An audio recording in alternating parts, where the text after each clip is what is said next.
খবর 24 সাথে আপনাকে স্বাগত। নতুন নতুন খবর জানার জন্য আমাদের চ্যানেলে চোখ রাখুন। নমস্কার দর্শক বন্ধুরা, স্বাগত আমাদের এই চ্যানেলে। পশ্চিম ভারতে মাথাচাড়া দিচ্ছে আরও এক বিচ্ছিন্নবাদী আন্দোলন। রাজস্থান, মহারাষ্ট্র, গুজরাট এবং মধ্যপ্রদেশে 49টি জেলাকে একত্রিত করে এক নতুন ভিন্ন রাজ্যের গঠনের দাবি উঠল। বৃহস্পতিবার রাজস্থানের বাঁশবাওয়া জেলার মানধার গ্রামের ভিন সম্প্রদায়ের এক বড় সমাবেশে এই দাবি তুললেন সাংসদ রাজকুমার রোট। তিনি জানিয়েছেন, শিগগিরই তাদের একজন প্রতিনিধি দল এই দাবি নিয়ে রাষ্ট্রপতি দ্রৌপদী মুর্মু এবং প্রধানমন্ত্রী নরেন্দ্র মোদীর সঙ্গে দেখা করবেন। শুধু রাজস্থান নয়, গুজরাট এবং প্রতিবেশী রাজ্যগুলি থেকেও আদিবাসী ভিল সম্প্রদায়ের মানুষ এই সমাবেশে যোগ দেন। মানধার গ্রাম ধাম আদিবাসী সম্প্রদায়ের একটি শ্রদ্ধেয় স্থান।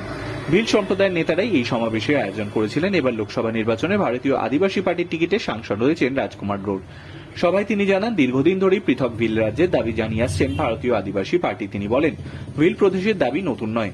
এবিপি এই জাতীয় বুড়ালোভাবে তুলেছে। মহড়ালি শেষে একটি প্রতিনিধি দল এই প্রস্তাব নিয়ে রাষ্ট্রপতি এবং প্রধানমন্ত্রীর সঙ্গে দেখা করবে। তিনি লোকসভাতেও এই প্রসঙ্গ তুলবেন বলে জানিয়েছেন। মধ্যপ্রদেশ, গুজরাট এবং রাজস্থান 3 রাজ্যের সীমান্তে অবস্থিত মানঘম ধার। 1913 সালে এখানে ব্রিটিশ শাসকদের বিরুদ্ধে লড়াইয়ে প্রাণ দিয়েছিলেন ভিল সম্প্রদায়ের 1500-ও বেশি মানুষ।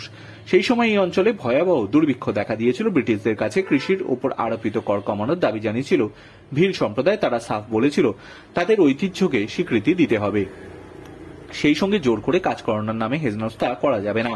আদিবাসী নেতা গোবিন্দ গুরুর নেতৃত্বে এই দাবির সমর্থনে 1913 সালে 17 নভেম্বর মানগড়ে জড়ো হয়েছিলেন ভিল সম্প্রদায়ের প্রচুর মানুষ। ব্রিটিশরা জানতে পেরে পুরো এলাকা ঘেরাও করে এবং তাদের সেখান থেকে চলে যেতে বলেছিল, কিন্তু নিজেদের দাবিতে অনড় ছিলেন ভিলরা। কর্নেল শার্নাট আচমকা গুলি চালানোর নির্দেশ দিয়েছিলেন। গোবিন্দ গুরুকে আটক করে মৃত্যুদণ্ড দেওয়া হয়। পরে সাজা কমিয়ে তার যাবজ্জীবন কারাদণ্ড দেওয়া হয়। মানগড় ধামেই তার সমাধি রয়েছে। রাজস্থানের বিজেপি সরকার অবশ্য ভিল সম্প্রদায় পৃথক রাজ্যের দাবি এক কথায় উড়িয়ে দিয়েছে। তারা বলছে, শুধুমাত্র জাতপাতের ভিত্তিতে আলাদা রাজ্য তৈরি করার দাবি তোলা যায় না। তাই রাজ্য সরকারের পক্ষ থেকে কেন্দ্রের কাছে এই ধরনের কোনো প্রস্তাব পাঠানো হবে না। Bureau report.